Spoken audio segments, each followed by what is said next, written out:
Kita beralih ke informasi dari perbankan. Pemirsa, meningkatkan cadangan dana untuk menekan tingkat kredit bermasalah meski berujung terhadap tergerusnya laba saat ini lebih menjadi fokus perbankan di tanah air. Penguatan fundamental keuangan dimaksudkan untuk mengantisipasi gejolak ekonomi yang terus terjadi agar kinerja perbankan masih tetap tumbuh. Hingga kuartal ketiga 2015, perolehan laba bersih PT Bank Negara Indonesia Tbk atau BNI tercatat turun signifikan 16,2% dari 7,16 triliun rupiah menjadi 6 triliun rupiah. Penurunan laba ini menurut Direktur Utama BNI Ahmad Baikuni terjadi seiring meningkatnya penyisihan pencadangan atau provisi untuk menghadapi gejolak ekonomi yang tidak menentu.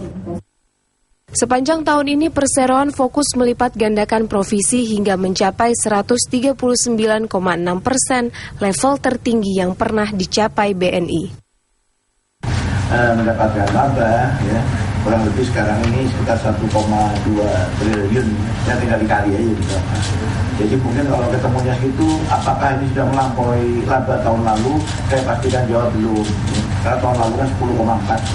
Jadi kita masih di bawah itu. Namun demikian, kalau kita lihat kan cadangan kita jadi cukup bagus gitu. Dari 110% menjadi 139%.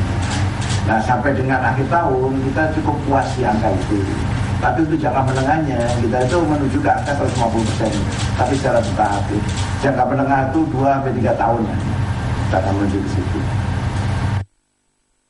Meski menurun dari sisi perolehan laba, fungsi intermediasi yang tercermin dari kredit dan liabilitas masih mencatat pertumbuhan tinggi.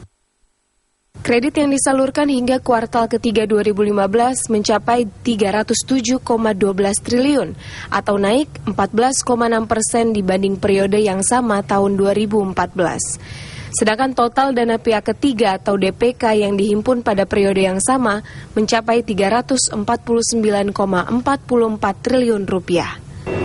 Dari Jakarta, tim TV One mengabarkan.